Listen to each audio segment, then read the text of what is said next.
Assalamu alaikum wa rahmatullahi wa barakatuh. I welcome you all to my new lecture series on basic electronics, in fact, basics of electronics engineering. ये एक semester का course है जिसमें 8 units हैं, 3 groups में divide किया गया है। पहले सॉलिड स्टेट फिजिक्स, उसके बाद डायोड्स और लास्ट में ट्रांजिस्टर्स। तो बेसिक्स ऑफ इलेक्ट्रॉनिक्स इंजीनियरिंग।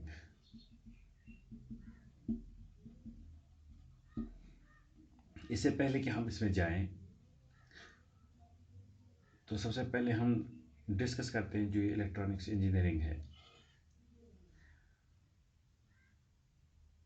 ये क्या है। इलेक्ट्रॉनिक्स इंजीनियरिंग में जाने से पहले इंजीनियरिंग देखना पड़ेगा, इंजीनियरिंग क्या है। तो इंजीनियरिंग, जैसे कि एमआईटी का एक प्रोफेसर बोलता है कि engineering is simply purposeful use of science. और साइंस आप बचपन से पढ़ते आ रहे हैं कि it's branch of knowledge that deals with experimentation and observation.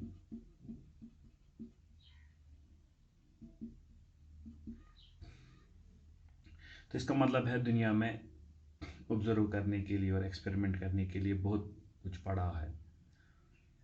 उसमें से कुछ ऐसा है जो पर्पसफुल है और कुछ ऐसा जो पर्पसफुल नहीं है। अब उसी साइंस में उठा के हम वो चीज़ें लेते हैं जो पर्पसफुल है। पर्पसफुल के क्या माना है? पर्पसफुल के माने हैं those things that make life good. यानी कि जो हम हैं, अशरफुल मखलूक़ात हो या बाकी, तो उनकी लाइफ जो है वो कैसे अच्छी बने, कैसे भी दिन ब दिन जो हमारी प्रॉब्लम्स हैं वो सॉल्व हो जाए। So how to make life good is only possible when we get purposeful things out of science and use that thing with technology so that we will have something that's engineering. In fact, एक और चीज़ यहाँ पे बोलना चाहूँगा। हमारे पास 3 इस्तिलाहें आम तौर पे होती है। एक होता है साइंस, दूसरा है टेक्नोलॉजी, तीसरा है इंजीनियरिंग। इन 3 को नॉर्मली बोला जाता है परपेचुअल ट्रायड। Perpetual triad.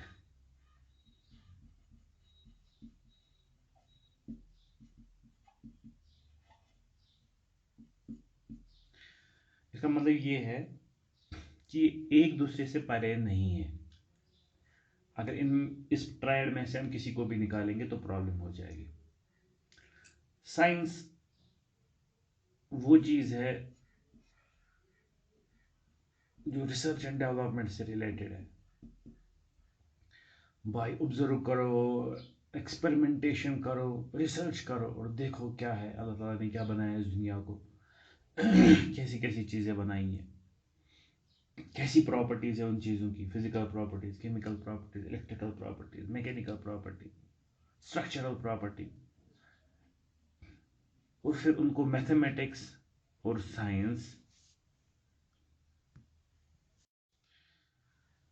फिर उनको मैथमेटिक्स और साइंस के लिहाज से देख लो, जान लो। सो R&D जो है वो आ जाता है आपके साइंस में।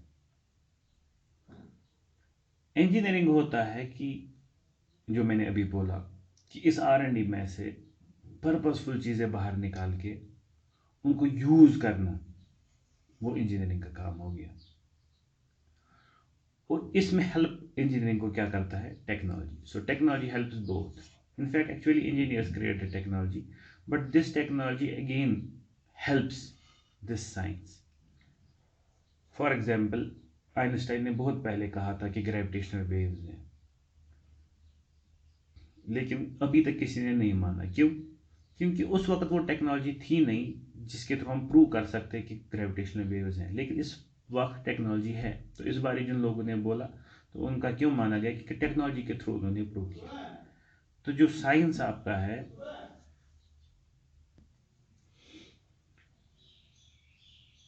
सो तो साइंस को अगर आगे चलना है तो टेक्नोलॉजी का सहारा लेना पड़ेगा, और टेक्नोलॉजी बनाने के लिए आपको इंजीनियरिंग चाहिए। लेकिन इंजीनियरिंग खुद कहाँ से निकालता है? उसका बेस क्या है? उसका बेस साइंस है। सो ये जो तीनों चीज़ें हैं ये इस गोल में घूमते हैं और आपका काम बनता है। यहाँ पे आप किसी को नहीं बोल सकते साइंस वाले को कि आपका काम नहीं है, इंजीनियरिंग वाला टेक्नोलॉजी वाले को बोलेगा कि आपका काम नहीं। तो हर एक का काम है ओवरऑल जो लाइफ को गुड बनाने के लिए, हर एक। सो अब चूंकि हम इंजीनियरिंग में हैं, so engineering means to make the purposeful use of science। अब इसी इंजीनियरिंग में आपके पास दो तरीके की इंजीनियरिंग आती है।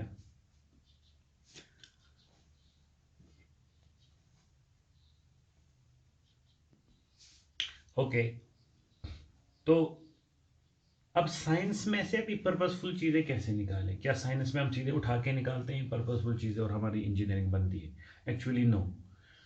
क्योंकि जो साइंस है, साइंस का जो मैक्सिमम पार्ट है वो लैब्स में रहता है, और जो इंजीनियरिंग का मैक्सिमम पार्ट है वो मासेस में रहता है। मासेस यानी कि सीधे एनवायरनमेंट में। साइंस जो है, साइंस की जो आउटपुट्स होते हैं वो हाईली कॉम्प्लेक्स होते हैं। अगर मैं एग्जांपल लूँ, फॉर एग्जांपल साइंस का आउटपुट कुछ मैक्सवेल्स इक्वेशंस जैसा है, कुछ श्रोडिंजर्स इक्वेशंस जैसे, और इसके बरक्स जो इंजीनियरिंग का आउटपुट है वो ओम्स लॉ है। सिंपल।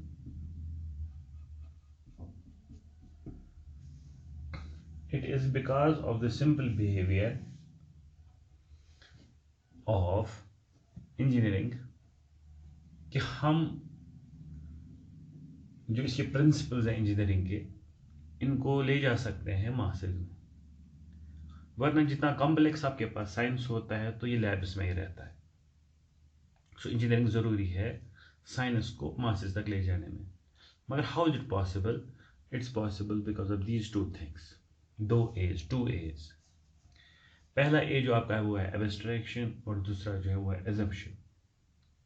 हम आमतौर पे इन दो चीज़ों का इस्तेमाल करते हैं जिसकी वजह से हम साइंस में से पर्पसफुल चीज़ें बाहर निकाल के उनको इंजीनियरिंग में ला सकते हैं। सबसे पहले एब्स्ट्रैक्शन। एब्स्ट्रैक्शन क्या है?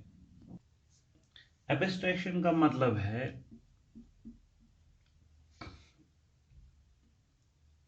अगर हम उर्दू में लिखेंगे तो नज़रिया बोलेंगे।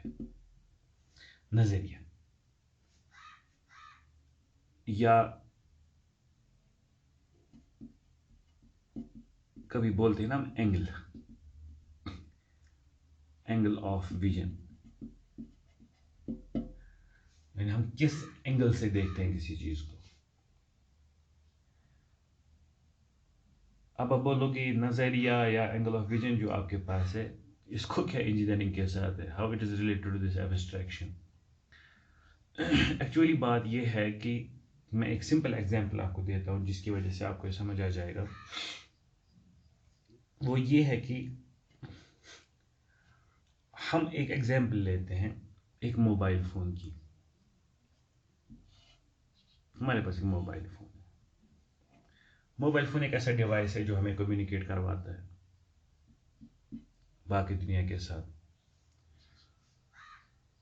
और आजकल का मोबाइल फ़ोन तो हमें बहुत सारी चीज़ें करवाता है। आपका टीवी इसी में है, आपका रेडियो इसी में है, आपका कैलकुलेटर इसी में है। वो क्या चीज़ है जो इसमें नहीं है? आपका इंटरनेट इसी में। तो इसके पीछे जो बेसिक के सारे काम हमें करवाता है, उसको हम बोलते हैं प्रोसेसर। जैसे कंप्यूटर में प्रोसेसर लगा हुआ था, वैसे एक मोबाइल फ़ोन में एक प्रोसेसर लगा हुआ होता है। रेस्ट्रिक्शन समझाने के लिए बोलता हूँ ये प्रोसेसर। जब हम इस प्रोसेसर को इस मोबाइल फ़ोन से बाहर निकालते हैं तो आपको क्या मिलता है? एक छोटी सी आईसी होती है, बिल्कुल छोटी सी आईसी, और इसके चारों साइड से छोटी छोटी छोटी छोटी पिन्स होती है। तो समझने के लिए जब मैंने देखा कि मुझे देखना है कि ये छोटी सी चिप ऐसा क्या करती है कि एक मोबाइल फ़ोन में आपके इंटरनेट, आपका टीवी, आपका रेडियो, आपका कैलकुलेटर, आपका टेलीफोन, हर एक चीज़ इसी में, ऐसा क्या काम करता है ये? तो हमने उठा के ये प्रोसेसर जब देखा, हमें कुछ नहीं मिला। इनफैक्ट मैंने एक हथौड़ा लिया और मैंने उसको तोड़ डाला। जब तोड़ डाला तो अंदर से कुछ नहीं निकला, कुछ काली चीज़ें निकली और अंदर से कुछ मेटेलिक चीज़ें निकली, बस। तो मैं परेशान हो गया। मैंने देखा तो मैंने सोचा क्यों ना मैं वहीं जाऊं जहां से ये चीज़ बनी है। वही मुझे बेटर बोल सकते हैं कि ये जो चिप है, ये जो आपके पास प्रोसेसर है, ये काम कैसे करता है, इसमें क्या है जिसकी वजह से इतना सारा काम ये मोबाइल फ़ोन कर लेता है। तो मैंने क्या किया, मैं सीधे उठा ये चिप लेके और पहुंचा इसके बनाने वाली कंपनी में। सो लेट अस सपोज इसकी बनाने वाली कंपनी इंटेल है। जब मैं इंटेल में घुसा तो वो एक बहुत बड़ा ऑफिस था जहाँ पे बहुत बड़े कमरे थे और बहुत कमरे थे ऐसे।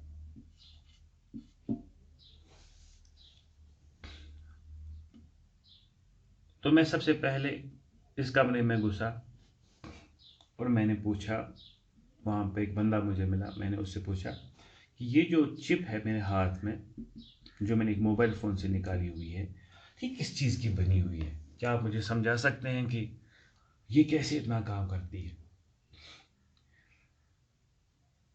उसने बोला मैं ज़्यादा नहीं जानता हूँ, लेकिन ये पर्टिकुलर आईसी जो है, ये मैंने ये बनाई है, और ये पर्टिकुलर आईसी जो है ये बनी हुई है 64 मिलियन ट्रांजिस्टर से। तो 64 मिलियन ट्रांजिस्टर्स मिला के हमने मिलाए हैं, और तब जाके ये पर्टिकुलर आईसी जो है, ये प्रोसेसर आईसी, ये बन गई 64 मिलियन ट्रांजिस्टर्स। तो मैंने उनको बोला आपने कैसे ये 64 मिलियन ट्रांजिस्टर्स जोड़े, और तब जाके प्रोसेसर आसान नहीं है 64 मिलियन ट्रांजिस्टर्स लेना और उसके बाद उनको जोड़ना, तो उसमें गलती के देखो कितने चांसेस है।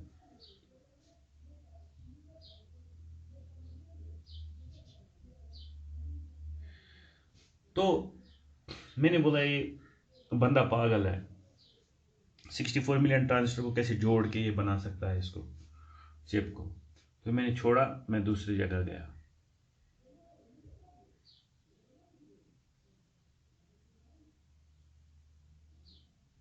मैं दूसरी जगह गया तो मैंने पूछा अरे भाई ये जो पर्टिकुलर आईसी है ये किस चीज़ की बनी हुई है, ये कैसे काम करती है?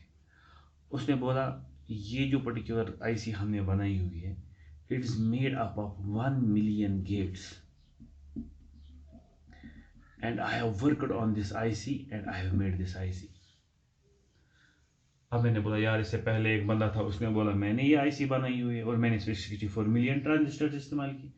आप बोल रहे हैं मैंने ये आईसी बनाई है और मैंने इसमें 1 मिलियन गेट्स इस्तेमाल किए हुए हैं। मुझे लगता है तुम सब पागल हो। अब मैं तीसरे से पूछता हूँ। इसी तरीके से मैं तीसरे के पास पहुंचा। उसने बोला ओ ये आईसी तो मैंने डिज़ाइन की हुई है, और ये पर्टिकुलर आईसी जो है आई have made it from, let us suppose 64,000 digital circuits, 64,000 digital circuits.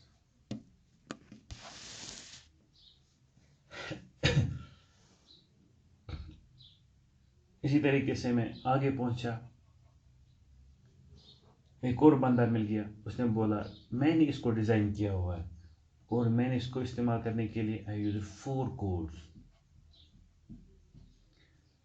पहुँचते पहुँचते पहुँचते पहुँचते मैं यहाँ पहुँचा, तो यहाँ पे बंदे ने बोला मैंने इसको डिज़ाइन किया हुआ और मैंने इसमें इस्तेमाल किया है 64 बिट प्लेटफॉर्म।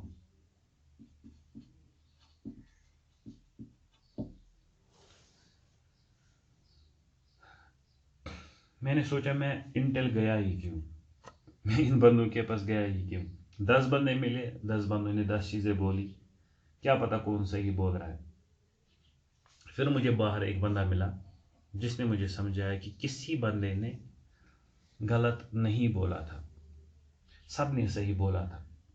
एक्चुअली जिसने भी जो बोला था उसने अपने एब्स्ट्रैक्शन के हिसाब से बोला था। हर एक बंदा शामिल है इस आईसी को बनाने में, लेकिन हर एक बंदा अपने काम से काम रखता है, अपने जाविये से और अपने नज़रिए से इसको देखता है। जो पहला बंदा है वो इस प्रोसेसर को देखता है एज ट्रांजिस्टर्स, दूसरा तीसरा बंदा देखता है इसको एज गेट्स, और देखते हैं इसको as combination and sequential logical circuits, कोई इसको देखता है एज नंबर ऑफ कोड्स, कोई इसको देखता है in the form of software, in the form of platform and other things. तो इसका मतलब गलत कोई नहीं है। अब फर्क क्या है इनमें? फर्क ये है कि जो पहला बंदा था उसका क्या काम था। उसका बेसिकली काम था टू वर्क ऑन ट्रांजिस्टर, और ऑब्वियसली वो बंदा होता वो एक ऐसा इंजीनियर होता जिसने बहुत रिसर्च डेवलपमेंट की होती ट्रांजिस्टर्स में, और उसको बोला गया था कि तुम ये पर्टिकुलर ट्रांजिस्टर जो है इसके जो पैरामीटर्स हैं उनको बिल्कुल सही करो, उसकी जो इनके जो डिज़ाइन कंसिडरेशंस हैं उनको बिल्कुल सही करो, इस लिहाज से कि कल को ये जो आपको प्रोसेसर बनने वाला है ये इन्हीं ट्रांजिस्टर से बनने वाला है। जब ट्रांजिस्टर सही होगा तो उसका मतलब जो प्रोसेसर बनेगा तो वो सही होगा। तो जो दूसरा बंदा हमें मिल गया गेट से, क्योंकि हमें पता है जो गेट्स हैं वो गेट्स बनते हैं ट्रांजिस्टर्स से। अब जब पहले बंदे ने ट्रांजिस्टर्स बिल्कुल अच्छे बनाए, हर एक डिज़ाइन कंसिडरेशन पे सही उतरे, तो ये ट्रांजिस्टर्स जब जो दूसरा बंदा है जो गेट्स बनाता है वो कहाँ से मिलाता है, वो इन ट्रांजिस्टर्स को मिला के बनाता है गेट। जैसे फॉर एग्जांपल 2-3 ट्रांजिस्टर्स मिला के एक गेट बनाते हैं। लेट सपोज आपके पास है नॉट गेट, आपके पास है नॉर गेट, आपके पास है नैंड गेट, तो जितने भी आपके पास गेट्स हैं वो ट्रांजिस्टर से बनते हैं। तो अब इस बंदे का क्या काम है? इस बंदे को बस ये काम है, वो इस प्रोसेसर को गेट के नज़रिए से देखता है और उसके पास यही काम है कि मैं कैसे बेस्ट तरीके से ट्रांजिस्टर्स को मिलाऊं ताकि मैं बेस्ट नॉट, बेस्ट नॉर और बेस्ट नैंड गेट क्रिएट करूं। वो तभी होगा जब मेरे पास एक डिज़ाइन सेट होगा, कि एक कंसिडरेशंस का सेट होगा, मैं उनको कंसिडर करके इन ट्रांजिस्टर्स को इस अच्छे तरीके से मिलाऊंगा ताकि आपको बेस्ट कंडीशन आउटपुट पे मिल जाए। इसी तरीके से अब आपके पास गेट्स बन गए। तो जो तीसरा बंदा है जो आपके पास क्या करता था काम, जिसका काम था लॉजिकल सर्किट्स बनाना, डिजिटल सर्किट्स बनाना, तो उसका काम क्या है? वो करता है लॉजिकल सर्किट्स पे काम, लेकिन उसका जो बेस है वो क्या है? वो गेट से बनता है। तो उसका काम होता है कि मैं कैसे बेस्ट तरीके से गेट्स मिलाऊं so that I will create best sequential and logical digital circuits. इसी तरीके से चलते चलते चलते चलते चलते चलते हर एक बंदा जो वहाँ पे उसका अपना काम है, वो अपने काम से काम रखता है और प्रोसेसर को अपने नज़रिए से देखता है। अगर हम क्या करते हैं, अब हम देखेंगे ये पर्टिकुलर प्रोसेसर बनता कैसे है। सो आपके पास जो अप्रोच होगा या तो टॉप डाउन होगा या तो बॉटम अप होगा। तो आपके पास ये हो सकता है कि आपका काम जो है वो 64 बिट प्लेटफॉर्म यानी कि नंबर ऑफ कोर से स्टार्ट होगा, उसके बाद नीचे नीचे नीचे नीचे जाके ट्रांजिस्टर पे पहुंचेगा। या दूसरा काम हो सकता है ट्रांजिस्टर से ही स्टार्ट करके गेट्स बनाएंगे, गेट से उसके बाद कम्बिनेशन सर्किट्स बनेंगे, वो मिलाएंगे, फिर कोऑपरेटिव सर्किट्स आएंगे, फिर वो मिलाएंगे, फिर वो हमारे पास माइक्रो प्रोसेसर बनेगा, फिर वो उनको मिला के हमें नंबर ऑफ कोर्स बढ़ाएंगे, उसके बाद लास्ट में एक हमारा बेहतरीन प्रोसेसर बनेगा जो हमें काम करेगा। मीन्स काम तो सब करते हैं, अपने अपने लेवल पे करते हैं, तो ये सारे छोटे छोटे छोटे छोटे मॉड्यूल्स ऐड करके लास्ट में आपका एक पूरा प्रोसेसर बनता है। तो अगर इस बंदे ने यहाँ पे बोला कि मेरा जो ये प्रोसेसर है इंटेल का, ये बन गया है आपके पास 64 मिलियन ट्रांजिस्टर से, तो उसने बिल्कुल गलत नहीं बोला, वो बिल्कुल सही है, क्योंकि लास्ट में 64 बिलियन ट्रांजिस्टर से ही ये जो आपका प्रोसेसर है ये बना हुआ है। इसी तरीके से जो बंदा वहाँ पे बोलेगा नहीं ये पर्टिकुलर जो प्रोसेसर ये 4 कोर से बोला, वो भी बिल्कुल सही बोल रहा है, क्योंकि उसी एब्स्ट्रैक्शन पे उसने वैसे ही काम किया है। सो इससे हमें ये समझ आता है कि जो एब्स्ट्रैक्शन हमारे पास है उसका मतलब ये हो गया कि आपको वो डिटेल्स जो आपके लिए ज़रूरी नहीं है उनकी तरफ आप जाइए मत। जो डिटेल्स इस पर्टिकुलर चीज़ की आपसे रिलेटेड है बस आप उसी की ओर जाइए। इससे क्या एब्स्ट्रैक्शन से क्या आती है, इससे मॉडलिटी आती है। तो आप अपने प्रोजेक्ट को, आप अपने डिवाइस को जो भी आपको बनाना होता है so as to make life of people good, आप उसको मॉड्यूल्स में तकसीम कर सकते हैं। फिर हर एक बंदा अपने अपने मॉड्यूल पे अपने हिसाब से काम करेगा और अपना इसका आउटपुट मिलेगा। So this is abstraction. Abstraction के बाद दूसरा जो आपका है दैट एजम्पशन। सो एजम्पशन क्या है? What is assumption? Assumption assume करना। हम कुछ चीज़ें एज्यूम करते हैं साइंस में जिसकी वजह से इंजीनियरिंग आ जाती है। इसमें भी आपको एग्जांपल देता हूँ। फॉर एग्जांपल मेरे पास कोई रिजिड बॉडी है ऐसे। अब क्वेश्चन ये है कि एक फोर्स एफ इस पे दिया जाता है, तो आपको बोलना है व्हाट इज द आउटपुट।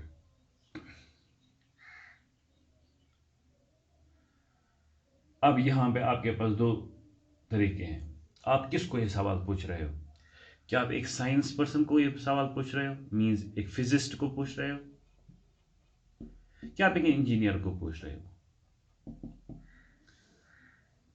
फर्क ये है कि अगर आप एक फिजिस्ट को ये सवाल पूछेंगे वो आपको इस सवाल के बदले और 10 सवाल वहां से पूछेगा।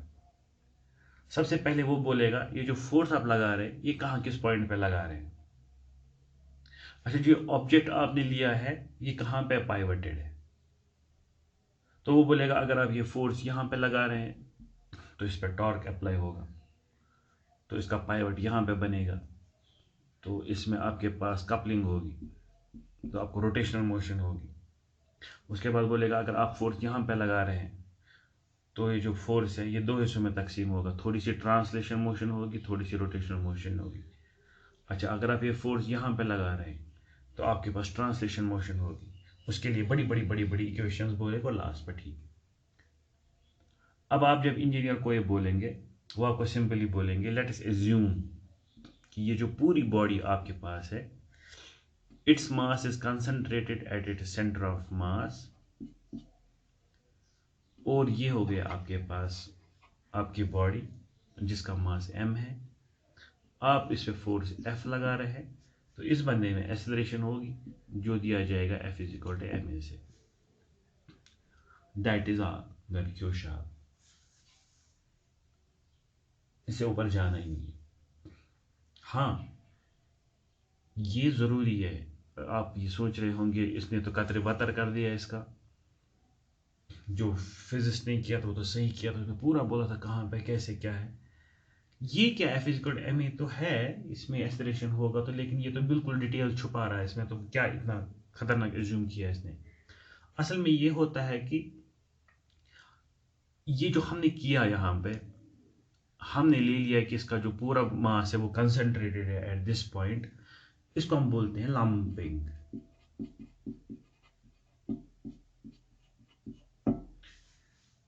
Lumping that means we lump, हम लंप करते हैं चीज़ों को।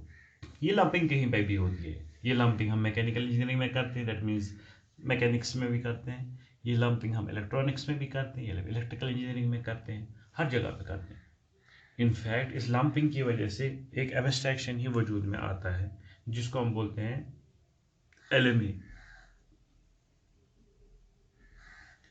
That means lumped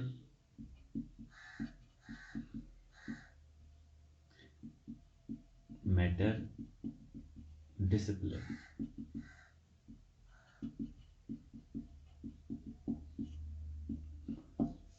lumped matter discipline हो गया एक पूरा discipline. It can be from mechanics, can be from civil, it can be from electrical, it can be electronics. एक डिसिप्लिन है जहाँ पे हम क्या करते हैं, जहाँ पे हम मैटर को लंप करते हैं. लेकिन ये जो लंप होता है ना, जैसे हमने अभी क्या किया, हमारे पास एक पूरी बॉडी सी सेक्शन पड़ा हुआ था, हमने इसको लंप करके बोला यार ये एक जगह पे है, मान लो. इसी तरीके से आप कभी क्या करते हैं, आपके पास लंबी लंबी ट्रांसमिशन लाइंस होती हैं इलेक्ट्रिकल में, लंबी लंबी ट्रांसमिशन लाइंस जो हजारों किलोमीटर्स पे चलती है. आप इसका सर्किट जब बनाते हो तो कॉपी पे एक छोटा सर्किट बनाते हो, ये रेजिस्टर हो गया, ये कैपेसिटेंस हो गई, इंडक्टेंस हो गई, ये हो गया एक एलसीआर सर्किट जो हमें मॉडल करती है इस पूरे ट्रांसमिशन लाइन को. हाउ इज इट पॉसिबल कि हजारों किलोमीटर्स पे ट्रांसमिशन लाइन जा रही है, आप इसको लंप कर रहे हैं और एक छोटा सा सर्किट बना रहे हैं. ये सारी जो लंपिंग्स होती हैं ये कुछ पर्टिकुलर कंसिडरेशंस के अंडर जायज है, और मैक्सिमम कंडीशंस जो हमारे पास होती हैं वो उन्हीं जायज कंडीशंस के अंडर आ जाता है, तो हम इजीली लंप कर पाते हैं और हमारा काम बन जाता है. इसी तरीके से इस जो लंपिंग हमारा है, यानी कि जो ये एजम्पशन वाला किस्सा है, इसका हमारे पास एक और उदाहरण है. वो ये है कि ओम्स लॉ कहाँ से आ गया. जो आपने बेसिक इलेक्ट्रिकल इंजीनियरिंग में पढ़ा होगा, V = IR, ये कहाँ से आ गया. ये असल में आता है मैक्सवेल इक्वेशन से. मैक्सवेल इक्वेशन को सॉल्व करते हैं, वहां से हमें ओम्स लॉ निकलता है. डेरिवेशन है मैक्सवेल इक्वेशन से. लेकिन मैक्सवेल इक्वेशन में हम क्या करते हैं जिसकी वजह से हमारे पास एक सिंपल ओम्स लॉ बन जाता है. हम वहां पे बोलते हैं कि जो आपके पास फ्लक्स है per unit area through time, वो चेंज नहीं होता. That means we are assuming, हम एजम्पशन करते हैं. जब हम एजम्पशन करते हैं तभी जाके हम मिलती है कोई आसान चीज जिसकी वजह से हम काम कर पाते हैं. ओके, जो एजम्पशन हमारे पास है, एजम्पशन में एक एग्जांपल और देता हूं मैं. देखो फॉर एग्जांपल आपने लैब में देखा होगा एक रेजिस्टर.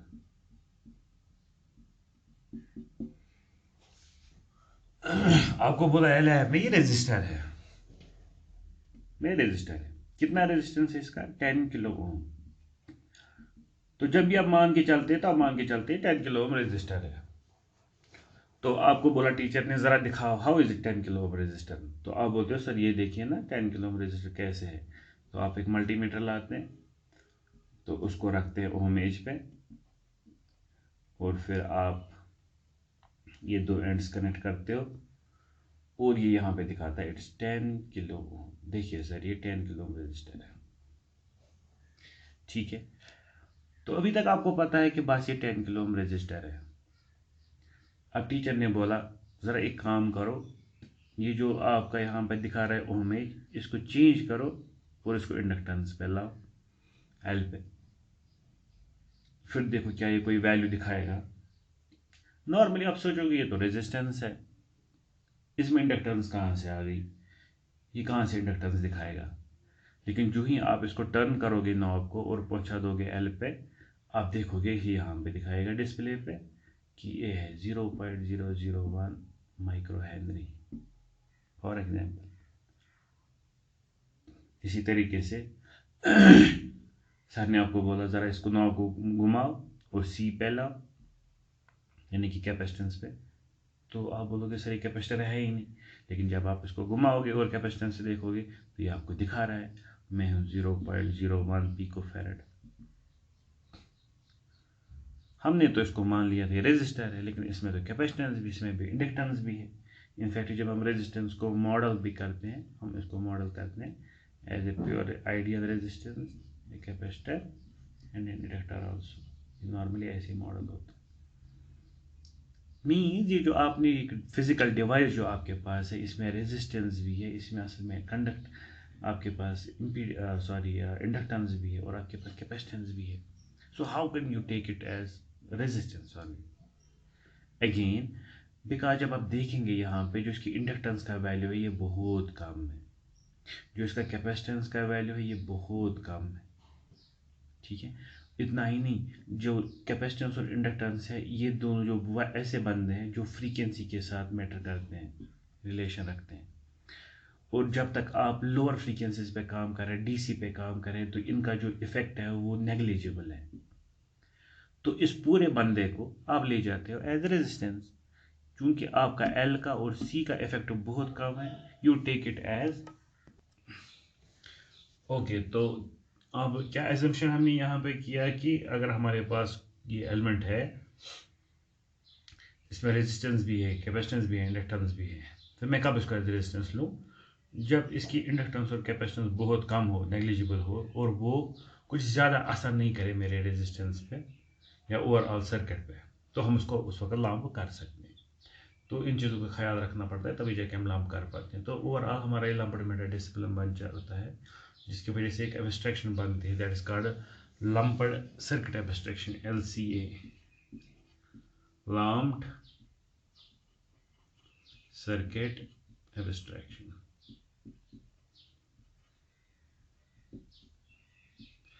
इनफैक्ट जो हमारा पूरा BEE, that means basic electrical engineering, BEE का जो पूरा सब्जेक्ट होता है वो लंप्ड सर्किट एब्स्ट्रैक्शन पे ही होता है। That means the R, the L and C। अब ये हो गया हमारा इंजीनियरिंग। सो अब इलेक्ट्रॉनिक्स इंजीनियरिंग क्या हो गया इस लिहाज से? ऑब्वियसली जो इलेक्ट्रॉनिक साइंस से हम एजम्पशंस और एब्स्ट्रैक्शन करके जो पर्पसफुल चीज़ें बाहर निकालें, ताकि हम life of the people good बनाएं, ताकि हम कुछ एप्लीकेशन कर सकें जो रियलिटी में काम आएगी, उसको हम बोलेंगे इलेक्ट्रॉनिक्स इंजीनियरिंग। तो जो LC है, इसका आउटपुट क्या होता है? इसका R का आउटपुट एक रेजिस्टर होता है, जिसे मैंने यहाँ पे बताया, एक सीधे रेजिस्टर, प्रैक्टिकल रेजिस्टर। हमें निकलता है प्रैक्टिकल कैपेसिटर, प्रैक्टिकल इंडक्टर, और इससे फिर हज़ारों चीज़ें निकलती है इन तीन चीज़ों से, फिर जिनको हम इस्तेमाल करते हैं रोज़मर्रा की ज़िंदगी में, और हमारा काम बनता है।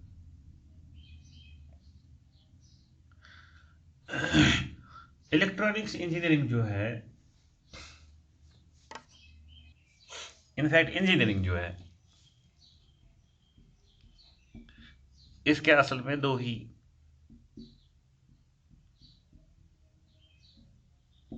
फील्ड्स हैं, एक है सिविल, दूसरा है मिलिट्री। में सिविल इंजीनियरिंग और मिलिट्री इंजीनियरिंग। हम जिसको नॉर्मली सिविल बोलते हैं वो असल में सिविल नहीं है, वो असल में स्ट्रक्चरल इंजीनियरिंग है, क्योंकि हम रोड्स, रेल्स, जो हमारी बिल्डिंग्स हैं, उसको हम सिविल बोलते हैं नॉर्मली, लेकिन गलत है। That is actually structural engineering. Civil बोलते हैं कोई भी इंजीनियरिंग जिसकी कंसिडरेशंस सिविल पॉपुलेस के लिए हो। क्योंकि सिविल पॉपुलेस जो होता है, उसके लिए जो कंसिडरेशंस होती है, उनमें सबसे पहले नंबर पे जो होता है वो होता है कॉस्ट।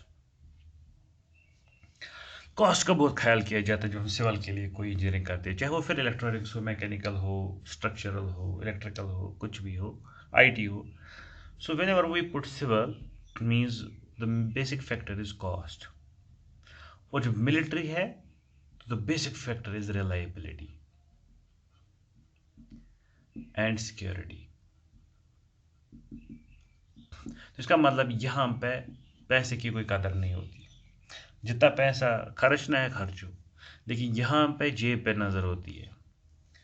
तो आपको यहाँ पे भी आउटपुट्स देने हैं, आपको यहाँ पे भी आउटपुट्स देने हैं, लेकिन यहाँ पे बेसिक ख्याल जो रखा जाएगा वो कॉस्ट का रखा जाएगा, यहाँ पे जो बेसिक ख्याल रखा जाएगा वो रिलायबिलिटी और सिक्योरिटी का रखा जाएगा। इसलिए हमारे पास सिविल और मिलिट्री इंजीनियरिंग सर्विस होते हैं। अब नॉर्मली दूसरे तरीके से जो इंजीनियरिंग हमारे पास है वो बेसिकली तीन ही है। एक हमारा इलेक्ट्रिकल है, दूसरा हमारा स्ट्रक्चरल है, और तीसरा हमारा है मैकेनिकल। बाकी जितने भी इंजीनियरिंग है वो इनकी और ऑफ शूट्स हैं। अब लेट हमारे पास और इंजीनियरिंग के ब्रांच आ गए। इनफैक्ट अब तो बहुत सारे हैं, लाइक केमिकल आ गया, मेटलर्जिकल आ गया, आजकल में तो मैकेट्रॉनिक्स में भी इंजीनियरिंग होती है, आईओटी में भी इंजीनियरिंग होती है, not institute of technology, internet of things. अब तो आर्टिफिशियल इंटेलिजेंस में भी बीटेक हो रहा है। सो नई नई जो हैं डॉटर्स वो आ रही है, लेकिन जो पेरेंट्स हैं वो तीन हैं, इलेक्ट्रिकल, स्ट्रक्चरल और मैकेनिकल। और इस इलेक्ट्रिकल में जो नेक्स्ट आपका है, इसी इलेक्ट्रिकल में से निकलते आपके पास कंप्यूटर साइंस, आपका इंफॉर्मेशन टेक्नोलॉजी और आपका electronics and communication. Electronics and communication को इकट्ठे क्यों रखा गया है? क्योंकि इलेक्ट्रॉनिक्स का सबसे बड़ा जो इलेक्ट्रॉनिक्स का फील्ड है, जहाँ पर इलेक्ट्रॉनिक्स की एप्लीकेशन है, वो कम्युनिकेशन है। इसीलिए एक फील्ड हमारा जो बनता है, दैट्स इलेक्ट्रॉनिक्स एंड कम्युनिकेशन। तो जो इलेक्ट्रॉनिक्स कम्युनिकेशन आप 4 साल पढ़ने जा रहे हैं, उसमें मैक्सिमली आपको यही चीज़ है, मतलब जो आपका सिलेबस है उसका मैक्सिमम पार्ट जो होगा वो core electronics, communications, power, control और प्रोसेसिंग, इन्हीं चीज़ों के इर्द गिर्द घूमता है। इनफैक्ट अगर मैं ये बोलूँ कि आपके पास जो इलेक्ट्रॉनिक्स है उसके कौन कौन से फील्ड्स हैं, तो गलत बोलना नहीं होगा कि आपके पास जो फील्ड्स हैं इलेक्ट्रॉनिक्स की, वो है कम्युनिकेशंस, वो है पावर, वो है कंट्रोल, वो है प्रोसेसिंग, और एक चीज़ मैं भूल गया, दैट्स इंस्ट्रूमेंटेशन। तो आपके ओवरऑल सब्जेक्ट्स जो लगभग 48 सब्जेक्ट जो आपके होते हैं डिग्री में, वो इन्हीं बेसिक डिविजन्स में करार पाते हैं। तो चूंकि एक इंस्ट्रूमेंटेशन हो, जो मेजरमेंट्स और इंस्ट्रूमेंट, जिसमें इंस्ट्रूमेंट्स हम बनाते हैं, मेजर करते हैं resistance, voltage, capacitance, inductance, currents and other things, उसके जो इंस्ट्रूमेंट्स क्रिएट होते हैं, ये हो गया उसका फील्ड। जब हमें डेटा, वॉइस, मल्टीमीडिया एक जगह से दूसरी जगह भेजना हो तो उसके लिए कम्युनिकेशन हो। जब हमें पावर कंट्रोल करना हो और पावर जनरेट करना हो, उसके लिए जो इलेक्ट्रॉनिक्स लगता है वो पावर इलेक्ट्रॉनिक्स हो गया। वो एप्लीकेशन जहाँ पे हमें इलेक्ट्रॉनिक्स इस्तेमाल होता है कंट्रोल करने में चीज़ों को, या कंट्रोल ट्रांसफ़र करने में, वो कंट्रोल हो गया। और लास्ट में प्रोसेसिंग,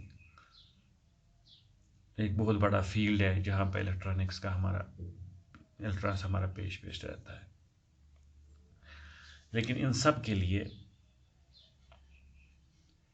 जिस भी फील्ड में आप जाओ, कोर इलेक्ट्रॉनिक्स जो है वो सेम रहता है।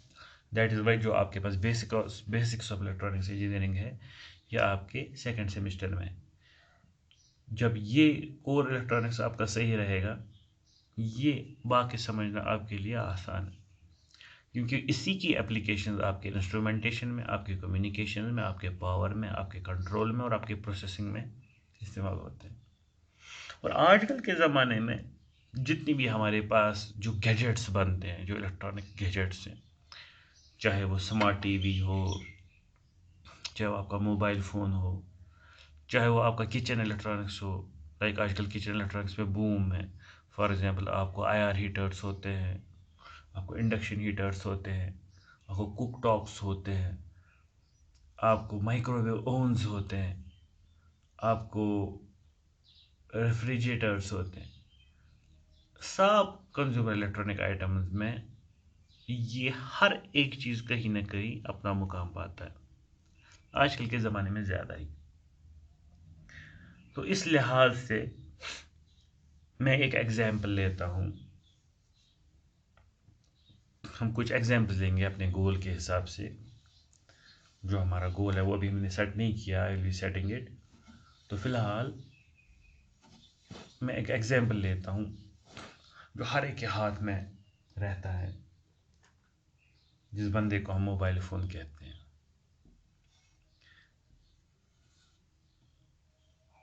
इस मोबाइल फ़ोन में हमारा मकसद है ढूंढना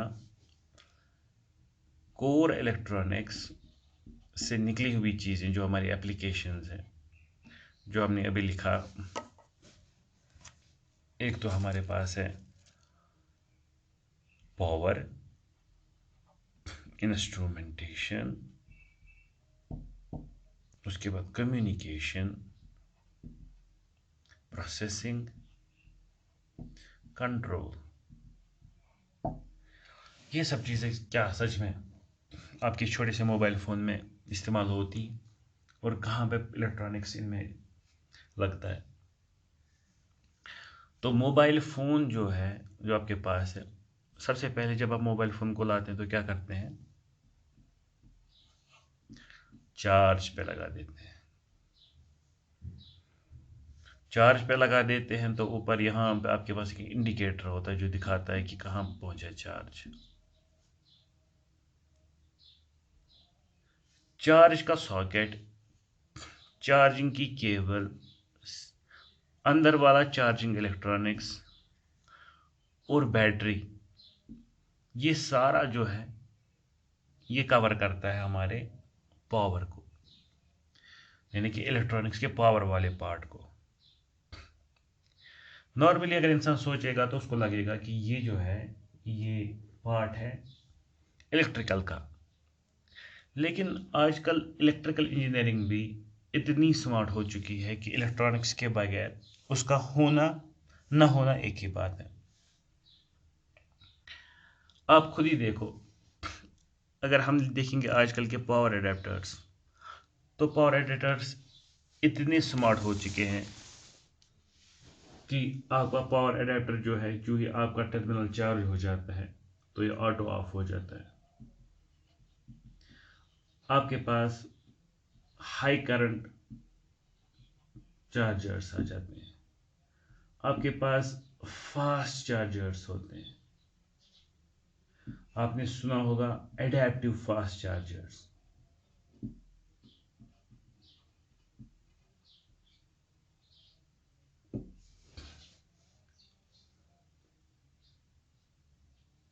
ये हाउ इज इट पॉसिबल?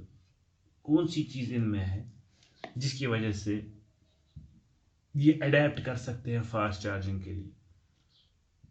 इनको पता चल सकता है कि मोबाइल फ़ोन जो हम कनेक्ट हो रहा है हमारे साथ वो कैसा है, उसको कितनी वोल्ट्स की ज़रूरत है, हम उतने वोल्ट्स देंगे। क्या उसको लो चार्जिंग मोड में इस्तेमाल करना है कि फास्ट चार्जिंग मोड में इस्तेमाल करना है? अंदर जो बैटरी लगी हुई होती है मोबाइल फ़ोन के अंदर, यहाँ पे ये नॉर्मली होती है lithium ion battery. Lithium ion battery और जो आपके पास लेड एसिड बैटरी होती है, इनकी चार्जिंग में बहुत फ़र्क होता है। लेड एसिड बैटरी को आप चार्जिंग वोल्टेज दे दो, जितने भी अंदर सेल्स होंगे वो खुद से अपनी वोल्टेज पकड़ेंगे और उसके बाद चार्ज होंगे। फॉर एग्जांपल आपको 12 वोल्ट की बैटरी है, आप उसको चार्ज करना चाहते हैं लेड एसिड बैटरी को, ये सीरीज में कनेक्टेड होते हैं सारे। अब 12 वोल्ट यहाँ पे दे दो इनपुट पे, आराम से निकलो, या 13.5 वोल्ट दे दो, जितना आप को होता है उसको चार्जिंग वोल्टेज कहते हैं। नॉर्मली होते हैं 13.7 volt for lead acid battery, जो 12 वोल्ट देती होगी, तो उतना दे दिया और चलते बने आप। लेकिन लिथियम आयन बैटरी में आप नहीं कर सकते हैं ऐसे। लिथियम आयन बैटरी में अगर आपके पास एक बैटरी में 4 सेल्स लगी हुई होती हैं, जो आपका चार्जर है उनको हर एक सेल को अलग से चार्ज करना पड़ता है। ये देखना पड़ता है कि कोई ज़्यादा चार्ज तो नहीं हो रही है दूसरे से, क्योंकि उसके बाद अगर ऐसा हो रहा है तो एक पर्टिकुलर सेल जो आपके है वो लोड बन जाती है, दूसरी सोर्स बन जाती है, तो उसकी वजह से वो मिलमैन्स थ्योरम आ जाता है इसमें, उसकी वजह से गड़बड़ हो जाता है। तो आपको क्या लगता है यहाँ पे इसको चार्ज करने के लिए एक अलग चीज़ होती है, उसको हम बोलते हैं चार्जिंग मॉड्यूल। वो एक स्मार्ट चार्जिंग मॉड्यूल होता है जो कंटिन्यूसली देखता रहता है कि हर एक सेल जो लिथियम आयन बैटरी या लिथियम पॉलीमर बैटरी में है उसको कितनी करंट जा रही है, वो किस वोल्टेज तक चार्ज हो गया, उसका टेम्परेचर क्या है, उस हिसाब से वो इसको वोल्टेज और करंट दे रहा होता है। तो यहाँ पे चार्ज करने के लिए यहाँ पे भी इलेक्ट्रॉनिक्स है। ये हो गया पावर वाला पार्ट। अब आ जाते हैं आपके इंस्ट्रूमेंटेशन वाले पार्ट में, जो दूसरा आपका इंस्ट्रूमेंटेशन में अगर आपको याद है होगा क्या किया था। इंस्ट्रूमेंटेशन क्या होता है, जहाँ पे हम मेजर करते हैं चीज़ों को। तो आप खुद ही देख लो आपके मोबाइल फ़ोन में कितने सेंसर्स होंगे, कितने इंस्ट्रूमेंट्स होंगे जो डिफरेंट चीज़ों को मेजर करते हैं। अगर हम बाहर से देखें तो बाहर से 10-20 होंगे, फिर अंदर से जो हमें दिखाई नहीं देते हैं वो भी 10-20 होंगे। फॉर एग्जांपल आपके मोबाइल फ़ोन के यहाँ पे होता है प्रॉक्सिमिटी सेंसर, आपकी प्रॉक्सिमिटी सेंसर के इधर होता है एम्बियंट लाइट सेंसर, आपका फ्रंट कैमरा, उसके बाद आपका माइक्रोफोन। ये सब चीज़ें इंस्ट्रूमेंट्स हैं जो मेजर करते हैं। जैसे माइक्रोफोन मेजर करता है audio level, proximity sensor measure करता है कि जो बंदा है वो कितना दूर है उससे, एम्बियंट लाइट सेंसर जो है वो चेक करता है कितनी लाइट है, कितनी एम्बियंस है। कैमरा जो है वो भी एक सेंसर है जो इमेज को सेंस करता है, यानी कि कलर वेरिएशंस को सेंस करता है। अच्छा, अंदर से देखें तो आपके मोबाइल फ़ोन में एक्सेलेरोमीटर होता है जो चेक कर रहा है कि आपका mobile phone three three axis में यानी कि 3D में किस ओरिएंटेशन में। आपके पास गायरोस्कोप होता है या गायरोमीटर जो आपके एंगल्स मेजर करता है किस एंगल में आपने रखा है मोबाइल फ़ोन को। आपके पास डायरेक्शन सेंसर होता है जिससे मोबाइल फ़ोन को पता चलता है कि how where it is heading to. आपके पास जीपीएस सेंसर होता है, आपके पास करंट सेंसर्स होते हैं, आपके पास वोल्टेज सेंसर्स होते हैं, आपके पास टेम्परेचर सेंसर्स होते हैं। There is a list. 1000 तो मैं नहीं बोलूँगा लेकिन एटलीस्ट 100 तक तो होते होंगे एटलीस्ट सेंसर्स, जहाँ से कंटिन्यूसली हम डेटा लेते हैं जो एक मोबाइल फ़ोन को ज़रूरत पड़ती है डिफरेंट चीज़ों के लिए। ये हो गया आपका इंस्ट्रूमेंटेशन। और इंस्ट्रूमेंटेशन में जो भी आपके पास सेंसर्स लगते हैं, जो आपके पास डिवाइसेस लगते हैं जो डेटा रिकॉर्ड करते हैं या जो इंस्ट्रूमेंटाइज करते हैं इनको, जो मेजर करते हैं, all are made up of electronic things, are all from electronics. उसके बाद तीसरे को पकड़ते हैं, दैट इज कम्युनिकेशन। कम्युनिकेशन जो आपका मोबाइल फ़ोन है तो वो तो प्राइमरीली कम्युनिकेशन डिवाइस है ही। सो इसका बेसिक मोटिव ही है कम्युनिकेट करना विद योर बीटीएस। तो ये एक मोबाइल सिस्टम है, मोबाइल सिस्टम के दूसरे साइड से आपका बीटीएस होता है, इसको हम टावर बोलते हैं। सो जो आपके पास मोबाइल फ़ोन है ये इस टावर के साथ कम्युनिकेट करता है। वो टावर खुद जो है वो दूसरे टावर्स के थ्रू फिर एक मोबाइल स्विचिंग सेंटर के साथ कम्युनिकेट करता है, जो मोबाइल स्विचिंग सेंटर इंटरनेट के साथ जुड़ा हुआ होता है। तो आपका जो 2G 3G 4G 5 ये सब कुछ आता है इसी चैनल से, जिसको हम कम्युनिकेशन चैनल कहते हैं। तो आपका वॉइस, आपका डेटा, आपका मल्टीमीडिया कंटेंट जो भी है that comes through this, that is through communication. क्या चीज़ें लगा के है मोबाइल फ़ोन में, मोबाइल फ़ोन के साइड से और उस साइड से, ऑल इलेक्ट्रॉनिक्स। उसके बाद जो नेक्स्ट है दैट इज प्रोसेसिंग। सो जो पूरा डेटा आता है चाहे वो सेंसर से हो चाहे वो इंस्ट्रूमेंटेशन का डेटा हो, इनफैक्ट पावर का डेटा, ये जो सारा डेटा जमा होता है, कौन बंदा बैठा हुआ है जो उस डेटा को चर्न करता है, जो प्रोसेस करता है कुछ करने के लिए। जैसे मैंने अभी बोला इंस्ट्रूमेंटेशन से, जो फॉर एग्जांपल मैं सिंपली प्रॉक्सिमिटी सेंसर को लेता हूँ। प्रॉक्सिमिटी सेंसर से हम डेटा लेते हैं कि आया जो मोबाइल फ़ोन है वो हमने अपने सर के नज़दीक रखा है, चेहरे के नज़दीक रखा कि नहीं रखा। एम्बिएंट लाइट सेंसर जो हमारे पास है, इससे पता चलता है कि इस वक्त जो बंदा इसको देख रहा है उसकी साइड से कितनी रोशनी है। हमारे पास मोबाइल फ़ोन में सेटिंग होती है कि अगर आपका मोबाइल फ़ोन आ गया, कॉल आ गई और उसके बाद वो प्रॉक्सिमिटी सेंसर एक्टिवेट होता है। फिर अगर प्रॉक्सिमिटी होगी तो आपके पास जो डिस्प्ले की ब्राइटनेस है वो ऑफ हो जाती है, या डिस्प्ले ऑफ हो जाता है, क्योंकि जब आप कॉल कर रहे होंगे और कॉल के दौरान जब आप कान के साथ रखेंगे अपने मोबाइल फ़ोन को, so you don't need the screen, so screen is taken of, that's actuation. इसी तरीके से एम्बिएंट लाइट सेंसर क्या काम करता है, लाइट चेक करता है। तो आपने ऑटोमेटिक ब्राइटनेस रखी हुई होती है तो वो चेक करता है कितनी ब्राइटनेस है कमरे में, उसके हिसाब से जो आपका स्क्रीन है उसकी ब्राइटनेस चेंज करता है। सो एक्चुएशन, ये जो